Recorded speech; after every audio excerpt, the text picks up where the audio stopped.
சாமி கீழே உட்காரு, சாமி கீழே உட்காரு, கீழே உட்காந்து ஆட்ட பம்ப சொல்றதுல மண்ணு தெரிக்கணும். நீ ஆடிக்கிட்டு இங்க வந்துட்டு மேடைக்கிட்ட வர்றீங்க, பயந்து ஊற நாங்கள்லாம் சிறுவயலில் இல்லையா, பொறுமையா உட்காந்து ஆடு சாமி.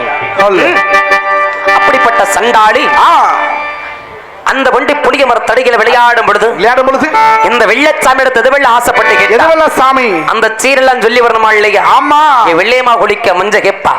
எப்படிப்பட்ட மஞ்ச? விதவிதமான மஞ்ச. அடி அஞ்சும் மஞ்ச, சண்டாளி அரக்கும் மஞ்ச, அழகு கண்ணி வெள்ளையம்மா குளிக்க மஞ்ச. இங்க மைச்சட்டுக்காரர்களும் உட்கார்றதா இறங்கி ஓடிடுறது. நீ பாட்டுல கடையில் எடுத்துக்கிட்டு கிளம்புனா இங்க போச்சு, இங்க ஒருவே நிக்க முடியாது. ஆடைங்கிட்டு போயிரு. வெள்ளையம்மா அடையாளத்துக்கு விருது கொடுக்க ஒரு வெள்ளையமலை ஏத்திட்ட மேடைக்கு. கீழே வா சாமி. மேடமலை நீ ஓடிடுற கடைசியா என்ன